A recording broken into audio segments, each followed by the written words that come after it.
So you said, I speak to black people. What does it mean? It just means that's who I address.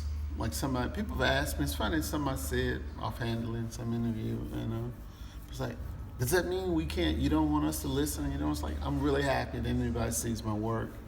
I tend to be less concerned whether they like it or not, per se, but I'm really happy that people see my work or if they appreciate it. That's great. But I'm very clear that I'm basically addressing black people. And that's not against anybody, it's just privileging black folks. Black folks don't get privileged for a lot.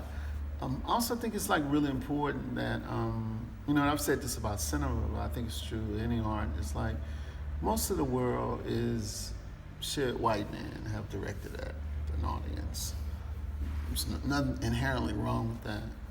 But it does put white men at a disadvantage in the sense that it's important to develop a muscle, the capacity to see something from someone that's a subject position, to be able to project yourself into their subject position.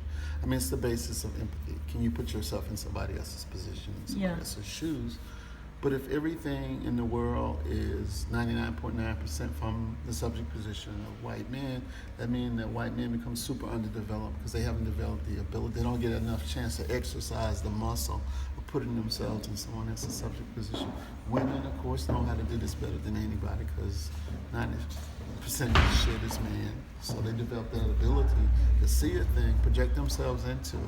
I don't think art is going to change anybody's opinion about anything, but I do think a bare minimum what it does is destabilize a tendency to unconsciously or without any psychic cause understand people as being less human than you.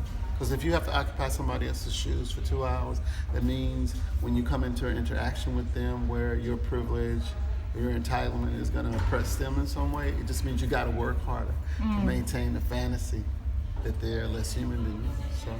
So I think that's why it's important to not address white people, but to speak to. But it's no different than like Eric Clapton doing a song about Layla or something. Say, for example, he's addressing Patty Hansen.